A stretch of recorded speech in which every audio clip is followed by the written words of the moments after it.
All right, welcome back everyone to another matchup preview video, positional matchup analysis, and we'll touch on some waivers for those of you still battling through. But given you're now nearly definitely in grand finals, there should be some pretty good players around on the waivers that probably usurp some of the team list names. But we'll just touch on some stuff and we'll smash through these positions this week. I don't even know what I was going to say, man. Yeah, I got through last week. So it was an absolute ripper. Owen Paddy, back the matchup, back the player, got the reward. Payne Haas finally coming through after trading for him in a timely fashion. And that was really the difference. I versus Sam Walker captained and still got it done. The boys just turned up and we had a few low games from a guy like Hamish Stewart. Didn't really do his thing, but yeah, Mark Nwangani Tawaze hit a bit of attacking goodness. Casey was bad. Iro was mediocre. Dufty was mediocre, but yeah, we just got it done against all odds. So that was my grand final. Basically, like winning that was impossible. Feels good. Grand final, I'm up against it again, just on a matchup player basis kind of thing, like bit of an Isaako situation, and then Tallis Duncan against the Titans, got Braden Burns against the Tigers. So again, I've just been facing these crazy CT dub teams. I got it done in 2 weeks ago from this team with the CT dubs. All his CT dubs scored 100 plus, and I think that could happen again this week. And my CT dubs are crap, even though on paper, if you told me pre-season, if you told me after the draft I'd finish the season with these three guys, I had them all ranked, top 10 CT dubs. It just goes to show it's not a good area to invest draft capital in, because you can get Billy Smith off the waivers. Braden Burns would have been off the waivers this year. Yeah, so anyway, that's sort of my situation. Got a grand final. Got knocked out in the community league. Credit to Scotty, who hit a massive record score, like a 1,300 plus in draft. Just everyone hit upside. He had Herbie, he had Sasungi captained, he had Fletcher Hunt. Everything that could go right went right for him, as well as my guys kind of flopping. Liked my team in that comp. I really liked it. I scored decently as well last week. I just didn't have a nuclear vice captain or vice captain score, and no one else. And then just, my best players just played each other and didn't do anything. So yeah, that's me. And then, this week, just kind of a tough setup, but we'll give it a crack. I mean, I've got Nico. Wasn't great last week, but he was better. Hopefully he can carve up the Eels. Knowing my luck, they may decide to turn up, kind of like the Titans did on him last week, but we'll give it a red hot crack. No idea who to VC in my one, but yeah, anyway, let's rip into these bloody team lists anyway. Gun matchup, Sua's back, the king. He's been pretty hot, so I think that makes sense against the Broncos. Got no issues there. Jono and Duncan, that's no brainer. Nick Meaney, that's crazy, but these are the Broncos. It is the Broncos. Yeah, I would rather, like, if we look at some of the other right centers there, like Garrick, Bostock, and Chester, they all have more sensical matchups on paper.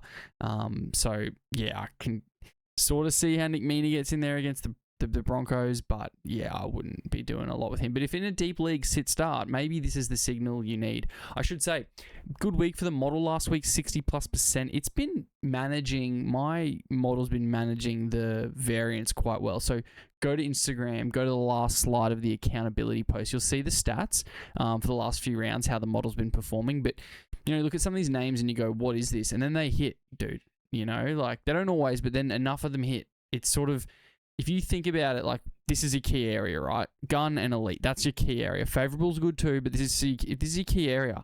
These guys hit on balance like 60% of the time. So that's over 2 of these 4 names convert into hitting upside, or hitting, in the top. Just upside's an easier way to understand it. They may not even go nuclear, but they may outperform their counterparts, which is what you want, right? You want to have the best shot at guys converting an opportunity into a Supercoach score. So yeah, it's been doing pretty good. Check that out. So Nick Meaney's a crazy one, but hey, we'll just see what happens on Thursday night.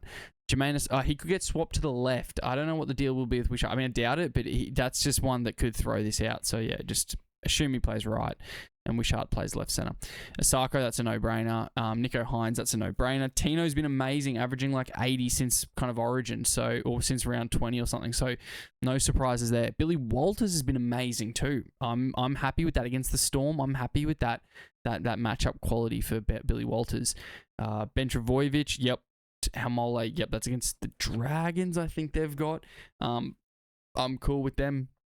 Ben Trbojevic has been awesome this year at times, and Haumole Olakau'atu has been a bit quiet of late, but has been awesome this year. Lindsay Smith, yeah, no issues with that against the Dogs, cool. Fullback, Tommy Turbo, yep. Dufty makes sense, and Ponga, that's a surprise against the Warriors. That's going to be probably him eking out. We'll get into it a bit later, actually, and see what I can tell from there. I could deep dive it, but I can't be bothered. But yeah, that's interesting. Ponga broke a lot of hearts last weekend. I'm sorry. What a gutting type of thing. You've just got it's all on paper. Even the scoring was there. They scored 20 points, I believe, odd, and it's Ponga just took the day off. And that's footy, man. Like, you can have all the data in the world. This is why gambling, you need to do it responsibly. I don't condone gambling. I don't talk about it very often. I'm thinking about maybe making a video in the off season about it. To each their own, obviously. Like, if you love it, hey, all good. But I have some opinions on gambling in young men, even adult men. I've seen enough and heard enough stories that it's it can be tough. So, like Kalen Ponga there, man, like, to just do what he did, like, that breaks your heart. You're like, yep, the data's there, the opportunity's there. He's playing brilliant this year and just doesn't turn up. And people have got knocked out of head-to-head and Supercoach draft finals and fantasy draft finals because they think they've got this gun player and he just takes a day off. And that can happen to anyone, man. It's like, don't get me wrong, it's not Kalen Ponga in isolation. It just goes to show you don't know what the players are going through. You don't know what energy they're going to bring. You don't know what the game plan against them that week might be. We do our best. That's why I always say 60% on my model, I'm happy. No model will be 100%. And you guys know the rule. If the model's too accurate, the accuracy measure is BS. And also, no one else reports on accuracy anyway. So, you can... Like, I should also... This is a good chance to jump in and say this data, this matchup data, it is raw available too in the Oracle. I don't publish the raw. You can get that other places. I'll do that next year for you guys. Next season, I'll give both... that's this stuff. That's like this stuff here. I'll give you modeled and raw data next year. But yeah, no one, like, projections as well. They're absolute BS. Like, the Supercoach ones suck. The baller ones aren't great, and they don't publish any accuracy. It's really easy to have a projection be pretty flat to the players' average score. So it's like, whatever.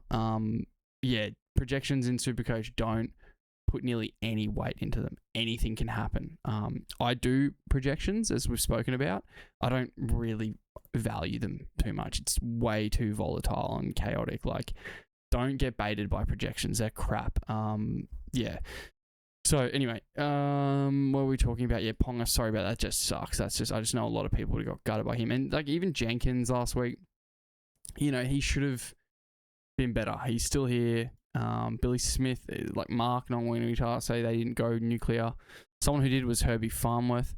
Felity, he's not going to repeat last week, but the weakness is legit. If these Manly guys are populating, Felity, St. George, bro, Felity. And then Moses Sully himself has on Let's Go, like, in King Tire. Cool. That could be a bit of a shootout potentially, that game. Who knows? Bostock, Chester, of course. Braden Burns and Chester. I'm unfortunately playing them both. Liam Henry, Max King, Terrell, Appy. Stuo again in the top two. Please come good, brother. Fainu, that's a bit of a surprise. Samuel Fainu, he'll be running at the right.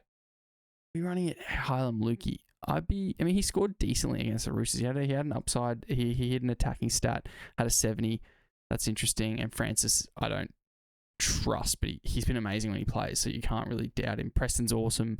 Fafita's been good, and Finafuyaki's been heavy on the base. Couchy, Murray, Seyfarth. Yeah, Seyfarth. He's like waiverable in a deep league as a 2RF, like as a last 2RF, just for base type thing. But he's so risky with sin bins and stuff. I don't love Seyfarth, but there's definitely worse options. Fainu, that's an interesting one. I don't have to keep an eye on Fainu, see how he goes. Game 1, Hayes Perham had a really good game last week. Hit a really nice cutout ball. I think you could do worse in your fullback if you're desperate, if you're, I don't know who you'd have to replace him with, who's gone down. But yeah, Hayes Perham, you could do worse. Tyrell Sloan's eligible in fullback and has been okay on the left. He's also an option. They're your two fullback kind of standout options. Perham's CT dub eligible, and I think depending how competitive your league is and what's doing with free agencies and waivers, but he's not a bad AE CT dub. Have him on your bench, plays first, see how he scores. If he scores really well, drop away that bad hooker or 5'8" or whatever and take what he gets. Yeah, the thing with Melbourne is they do have Hughesy back. They're kind of nearly at full strength. Yeah, maybe not. But yeah, I liked what he did. You just don't know what Broncos you're going to get, man. That's the risk. You're starting a gun Broncos, Walt, because they could turn up again. They could just randomly turn up again. Haas, Walters. I don't like the back line again this week. But Ricky and Carrigan you can play. Ricky, Carrigan, Haas, Walters I'm okay with because they're sort of the forwards are the big guys are base related, and Billy Walters I just think he's a gun. He's just any of these hookers like him and Owen Paddy that can dart through and make line breaks and score tries. They've got upside in a position that's absolutely dire. Not available in my league and may not be available at all in many other leagues. Storm-wise, it's looking really good statistically, so just play the guys you trust, even though it's Thursday. And if they're on the borderline, like at Stefano, if you've got a stacked forward pack, he could be an AE to see how he goes. If he hits his upside, beautiful. If not, at least you've got a safe fallback score. Bird in hand. If he's got a 55-58 and you've got a mediocre 5'8" or hooker and your matchup's tracking all right, maybe you drop them away and take that bird in hand score. I'm actually really enjoying the forward AE play this year where I don't run a risky CT dub. I run a reliable forward off the AE and go, cool, I know in my back pocket as the matchup develops, I have this 55 plus score I can just take. It's a non-HIA, it's a non-injury, it's a secured parcel of points just depending how the matchup goes. Did that last week, worked okay. Manly St. George, you guys know the deal here. Take a quick look. We spoke about a lot of these guys' matchups. Felity, I can't trust, but hey, he did a thing. God, I can't believe I just said that, but he did something, I should say, last week. Lehigh is always good when Tommy's there. Tommy got through the game, so that's good. Don't mind Dan Atkinson to just do random stuff, but if Manly are going to be good whenever Tommy plays, which is their whole thing, then it is a bit harder to rely on a Tyrell Sloan, a Daniel Atkinson, and whatnot. It is a lot harder. But, Luck and King Tongia and Flanagan have not been good, but Manly's conceding rate to halves recently, bad. So it's really nice for them if you were relying on them in really deep leagues, but I really hope you're not. Hamish Stewart gets a bounce back matchup, which is really nice. He's on the left, so he's actually running at Ola, which is going to be tough, but he does stuff. So I think I'll just play Hamish Stewart this week. I can't believe Ben Trbojevic and Haumole have the number ones, but they do. Dylan Egan doesn't kind of do enough for me, but yeah, he's startable just on a base setup. Ryan Couchman is Ryan Couchman, Toby Couchman, you get that. Clayton Fa'asuamaleaui was weirdly good in the halves. The matchup's a bit tougher for him this week, but yeah, you'd be playing him if you need to rely on him in CT dub. Just because of the talent, I'm cool with that. Penrith, Canterbury, yeah, you know the deal here. Liam Henry spoke about last week was good, hit upside. Lindsay Smith did something, hit up some upside, but the score wasn't amazing. Heartbreak for IPAP owners as he was randomly benched, which is just a real pain. So he's a one to monitor this weekend. That could really hurt, but I assume he bounces back. I assume he plays 70 plus again, or at least 65 plus. Preston's really good. I don't care about the matchup. I don't think you need to sit your Canterbury guys against Penrith. The problem probably more so is which ones do something. Is Matt Burton back on the right? Is he back on the left? If he's on the left, that's pretty good. If he's on the right, then he's running at Jack Cole's edge with McLean, but then Tungo's on the left. Like I just don't know enough, and therefore, if you have something more certain, whoever that may be, maybe it's a Campbell Graham over a Sherry and a Tuala, maybe go there just because truly the stats are the stats, and Penrith generally keep guys more quiet, generally. Not always, but on balance, generally. And sometimes when they play really well by scoring more, they've got you under the post on the back foot, and that's kind of how they do it rather than just being a complete defensive juggernaut. It's not looking good for my boy Casey McLean with the neutral matchup, but the way I see it is he's not being great, and it's only going to take a play or two for him to kind of be good enough. I think I'll just probably start the kid. I'm out of options in CTW at this point in the season. My league does not have much available. The best I can do is Luke Laulii, and I'm not going to sit a Casey McLean, who I genuinely like, in a matchup they should genuinely be up for a guy who hasn't played a game for a club, even though there is just as I think more chance Luke Laulii outscores Casey McLean. I just can't.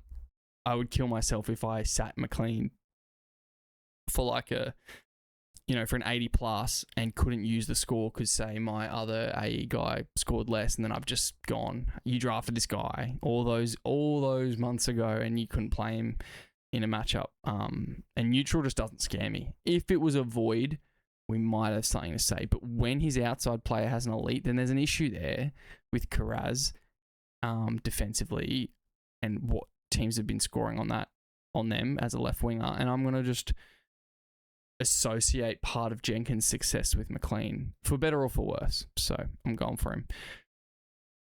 Gold Coast Titans, South Sydney Rabbitohs.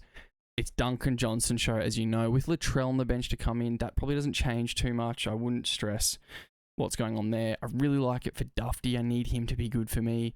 Second ranked matchup. Kinney and Sammy, you're probably always starting, so to speak. Tino as well. Jaden Campbell, an elite matchup. Yeah, I expect him to be a bit better this week if they can hold the ball and do that sort of stuff that's required.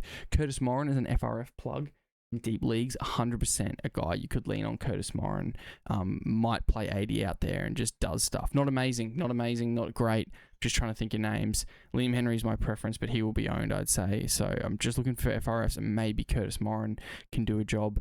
Just hard to trust minutes and all that sort of thing. I'll just quickly touch on. We'll go through and I'll do the waiver summary at the end. I'll just run through all the names that popped out.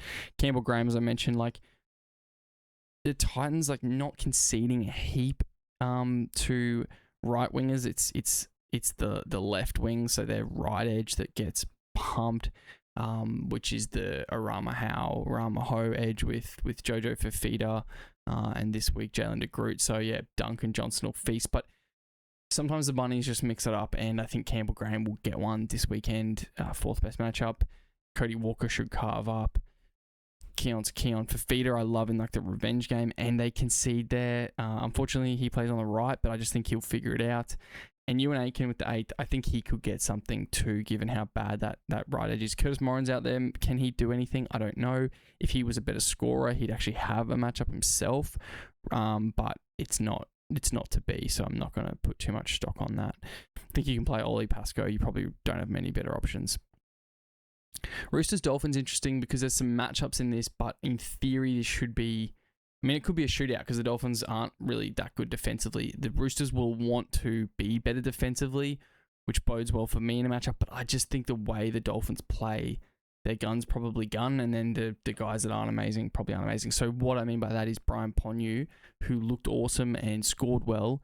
He's not a guy I'd want to play in this because if the Roosters return to their standard, I think it's a guy like him that takes a hit, a guy like Isaiah Katoa that might take a hit, even a Jeremy Marshall-King maybe takes a hit, even though Appy carved up against the Roosters last weekend. I still think Isaako, Bostock, Herbie, Selwyn all do something in this one. I don't know for sure, but that's my assumption. I'm going to play Mark in my team. The Dolphins are good, but I think Mark's also a good player. I liked that we saw a little more ball go to him. Rob Toyer doesn't ever need to pass because he's that good on his feet, but he can and he could. Yeah, I think with Teddy as well, I think Teddy's just kind of anecdotally, and it says it in the stats, I posted something a while ago, but Mark is better with Teddy. I do think Teddy's preference is the right edge sweep. I remember owning him last week and a lot of his joy came sweeping to the right and giving it to Mark. So yeah, I think with Teddy back, if he does play, even if he doesn't, Ramsey's, I think, better on the left, but I don't mind mark in this, even though the matchup's not like super juicy or anything. It's top 8. That's cool. Favourable's good. Rob Toya, love that for people who own Rob Toya. Billy Smith's cranking in. They're not conceding a lot, but he's scoring so well, and it's their better edge. So, yeah, a little more neutral for Sam Walker, which means we're going away from C vice captain and captaincy options for Sam Walker. Jamayne, Herbie, they're ripping. Jamayne with a gun matchup. Yeah, they're not conceding heaps. He's just a beast. I wouldn't go the VCC. Like, Roosters are up there with Penrith best defense in the comp this season to Supercoach points. You can see that on the map there on the Draft Oracle site.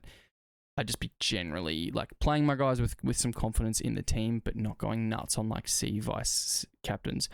I have no evidence this will happen, but I think this is a game, unfortunately for me, that Hamiso goes well randomly. I hope not, but he's weird where like it'll all be there on paper and he'll do nothing, and then it looks like, oh, there's no way Hamiso scores above 60 and he just goes like 110 with 3 tries or something. I bet that happens this week on me. Nat Butcher at lock is an option in 2RF. So is Fiketti. Fiketti had a HIA, was probably on track to outscore CY Wong, probably gets to 70 something. Brutal, but just looks good. I think importantly, I didn't watch the game super, super closely. I don't remember Sam Walker like feeding Fiketti a lot. He obviously may have 1 or 2 times. I don't remember it being like a pet play or anything. Walker's really hard to predict. Plays out the back, sets up the attacking shape up close, and then close to the line, he either like dummy runs, steps, goes back the other side of the ruck, or he grubbers, or he chips, or he cuts out. Therefore, given that the Dolphins aren't super terrible, I'm not going to probably lean on Fiketti in this. Wong, it's a base more proposition, so like I'm okay playing my Wong. Fiketti, I'd be leaning away. And just a week after a HIA, there's always a little percentage that kind of pops back up. Finifiaki, look, Max Plath, I think it's Ponyu and Plath goes back to the bench and comes on from Knowles again. I think they'll repeat that. Finifiaki's fine, but Ponyu don't lean on.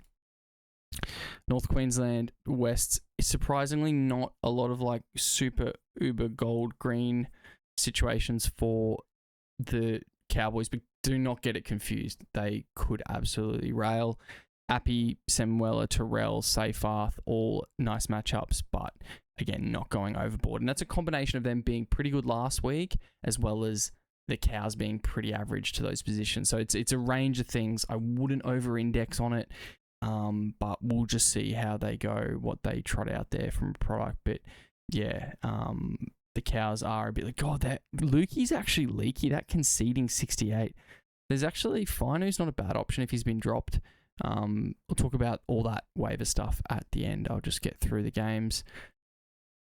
Yeah, Sakura and Herbert, don't trust it. Chester and Burns, all system go. Even Zach Laybut, like, he's terrible, but in a deep league, in a pinch, you can do it outside Purdue, back on the left with a bit more structure, with Deard and back, blah, blah, blah. I think in a really deep league, you can go Laybut. Probably go somewhere else, generally, but I think to ignore the tough, like, that's because they've been crap there, but I think the conceding is totally worth investing something into. Drinky. Now we're probably talking a potential VC or C on Drinky here in this game, depending on how your teams are set up in your classic stuff. This is interesting, this one. He could pump. Speaking of pumping, the Warriors could pump the Knights. Ponga, again, we spoke about. It's more just how good he is. The conceding's there, but not crazy. Whereas on the flip side, the fullbacks for the Wars have not been amazing, whereas the Knights do concede a lot there. So the neutral for Tane I'm seeing as more of a favourable. I think he'll go okay. AKP, I assume, plays left and Luke plays right. They're both kind of neutral, but I suspect them to be a bit better than their matchup indicates. Yeah, it's all over the shop, this one. I just don't know what Knights will get. Defense is not their strength. Assume the Warriors pump them just from the forward pack and then the rest just flows. I'd love to have a slice of Warriors wingers in this, especially like with Marzu and Fletcher Hunt out there on the edges. Yeah, it could be a big one for Alofi Khan Pereira, and as a result, Leka Halasima. The Manuel Leilea, I would be looking elsewhere just against the Wars pack. Laban, no real matchup for him, but played 80 again. I like it, but does Eddie Eremia Tuava, does he sub him? It gives me pause, but sometimes you can't do much better, and therefore Laban's definitely a shout. Final game, I don't want to dip back in on the Hynes captaincy after being let down literally 3 weeks in a row, but just with my team set up, I'll probably do... Oh, actually, I might do Cleary into like Drinky and mix it up, but you could definitely do Drinky into Hynes and just go hell for leather. I think he'll be better only because the Eels are even worse at defending halves, and we finally saw a bit of proof of concept in the second half. 2 beautiful pills from Nico, starting to swing left and right. It was not great, but they just started trying. I think he's just struggling a little bit with receiving second or first, and then with where Will Kennedy is compared to the way they mesh when Trindle's there, and then Hynes can go one to Trindle to Kennedy. It's now going blah to Hynes to Kennedy, and it's just not working. A couple of decent balls early on, I thought, or decent attempted shape balls at like Ero, that one went to ground, and that looked good, but I can't trust Ero's match. I can't trust Ero to go large, but I'm playing him. Same goes for Ronnie, who I think gets one, and Sione. They've been amazing. Hiroti in a deep league. This is a great shout. I didn't have Hiroti down, but if he's available, this is a good one for him where the matchup's tough, but the overall game's good. I don't mind Hiroti. He's running at Penasini. And Kelly... Yeah, no issues for me. Hiroti's just been quiet, but he's a good one. As a last dart throw, if you're chasing and you just like, screw it. I need a bit more upside, or I need to get around some Sharks. Okay, you can kind of go through this and figure it, and go through the posts that I do on socials for the rest of the sheets. But just to run through some of the waivers at hooker, just thought of it then, the para. I think TDS, Talent Silva, is an option if you're really desperate. Try and AE it, or if someone better was dropped like Reed Marnie, they might be better. Billy Walters, if he's available, which I doubt. Front row, Liam Henry, Curtis Moran. I'm kind of blanking on other options. Really deep, you could do Saxon Pryke. He's been playing good minutes at lock. I suspect he gets similar, just to kind of go through the motions there. Sometimes Tink and Brown gets minutes, but don't love it. Colhoun, I don't know what they'll do there, so just be cautious. He went off with a bloody nose or a HIA or something last week, so be cautious there. FRS tough this week. I could be forgetting someone quite straightforward. Apologies. 2RF stacked this week. You've got your Seyfarth, your Nanai in this one here. You've got Jacob Laban, we touched on. Nat Butcher and Fiketti, I touched on. Nat Butcher at lock, I quite like. I don't know what the minutes will be, whether it's actually limited and they play more Watson, but Butcher's a beast. I'm sure the Butcher gets it through enough work. He scored like 80 something, I'm pretty sure, in base, like beast mode last week. So Butcher, I don't mind. Brian Ponyu, I'd be avoiding the hot hand there. He's more of a classic sitch to cash out. Manu Leilua, I don't love the matchup on, whereas Leka Halasima, I do if they're available. Leka probably won't be. Ben Trbojevic, if he's available, has the gun matchup, and I'm okay to trust it in that one. Halfback, you've got Wishy in centres, I don't love. Atkinson at fullback, I don't love. And TMM, if dropped, pretty tough week for halfback. 5'8", Jack Cole, I don't mind in this. There's worse options, but it's okay. Try and AE these slots if you're screwed. Volkman, I don't mind. Against the Sharks, probably doesn't do much. Halfback, I should mention Puru. He might do something, little Nephi Puru, but yeah, he's got to have a couple of stats, man. He's a small dude, not doing a lot, not goal kicking or anything. Maybe an option is like Jaden Sullivan for the Souths, if you're like really desperate as well, is a guy that you could probably consider just based on playing the Titans. If Sandon Smith or... I mentioned Atkinson, yeah. CT Dub, like Luke Lowley, Campbell Graham, Hayes Perham, Mawene Hiroti, Zach Labart, they're kind of the names based on kind of matchup opportunity. Lowley's isn't there on the stats, but I like it, so that's just me kind of overriding the model. Graham's there, Hayes is me overriding it. I don't love it, but it's okay to get a fullback in CT Dub in standard leagues is nice. Zach Labart, it's the conceding is there. They're terrible, so I like Labart there. He's just crap, which is fair. So he's more of a real reach. I'd go all the others above him. I go Hiroti above Labart personally. Fullback, it's Hayes Perham and Tyrell Sloan, but Sloan, it's it's tough for Sloan, but I'd still go him. That left edge is nice. They've been doing their thing. Tough for Danny Atkinson, so yeah, not amazing there. So there's some names for you guys. It's probably more on a case-by-case basis with your league. I'm sure there's probably something more important I should talk about in this pod in finals, but obviously you've just got to go for it. Just cram all your waivers in. It's probably most people's grand final. If it's not, then best of luck next week. If it's a prelim, then go well. But yeah, just cram it all in, go hard. I think the lesson is the volatility the last couple of weeks. We've been talking about in the Discord, and the stats are there to show it. Crazy amount of volatility where guns are just misfiring. Cleary was quietish last week, so was Nico. Like, they were not bad, but they were quiet. Many people, they didn't go nuts. And then you had like Herbie go nuts, and then you had like Ponga flop, and then Sualauvi Faalogo didn't do much, and like Marju scored a try for a 40 in what we thought could be a massive game for him. And then we had Tom Jenkins not do much, Casey McLean not do much, and then Brian To'o went nuclear. We had Olakau'atu not do a heap. Tommy Turbo didn't do much. But then, like Hayes Perham and Tyron Wishart's both scored 90 plus. Just a bizarre weekend. It's been a tough couple of weeks like this where I think some people that thought they're a shoe-in to win their comps based on the guys in their team lost due to just underperformance and weird stuff happening in games. That Penrith game with all the 6 agains and sin bins and stuff threw it all out of loop. So if you're here, if you survived, happy days. Maybe it's a bit disingenuous, and you'll find that out this week in your final where you realise your team probably loses to the better team, or maybe your luck keeps going. Who knows? It's going to be an interesting one. Really weird into the season. It's been a tough season, man, with just the 6 again mandate change. The new stats provider has been good in terms of like some more relevance in the forward pack, which has been fun. Guys getting through tackles and stuff. But then the 6 agains came and really threw things out. It's also never been a better year for waivers. People have absolutely fixed their team because of the amount of quality and dudes available due to injuries and just talent. Be interesting if that remains next year with a new team entering the pool. Is a team's thinned out? I suspect not. I suspect another year where you can kind of make draft mistakes and fix them real easy. Look at TMM and Tanner Boyd and stuff at different intervals this year have fixed people who screwed up their half sitch. So yeah, lots of options.